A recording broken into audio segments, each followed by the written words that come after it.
Your next opponent is Tony Ramos, ranked number 2 in the country. You never faced him before, correct? Are you excited or are you a little nervous?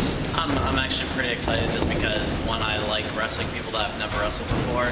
I feel like it gives me an edge, and actually it gives me an edge because I feel like they don't really know what I do, but like they do. Just being able to watch tape, anyone go online, look up someone.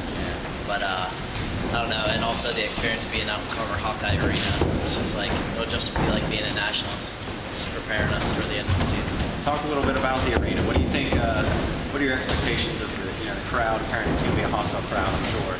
And just talk a little bit about what it's going to be like to wrestle in an arena like that. Well, usually when you're out on a mat, you don't really hear anything unless you're like basically stopped and like looking around or trying to hear something. But obviously out there it's going to be thousands of screaming Iowa fans. But I don't know. I don't ever see it as getting into my head, and I normally don't let things like get in the way of me.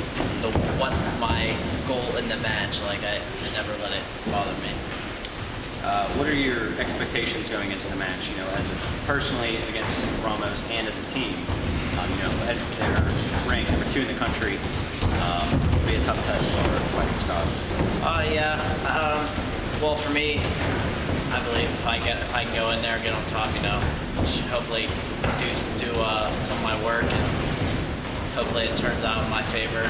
And as a team, I feel like we can put up a pretty decent fight as long as we go out there and wrestle like we have. We have plenty of wrestlers that are capable of being an All-American. So anyone's willing to go out there and get the job done and are able to, that keep it close for us. It might be a long shot, but I definitely think we can get in there, get in the chance, keep the score close.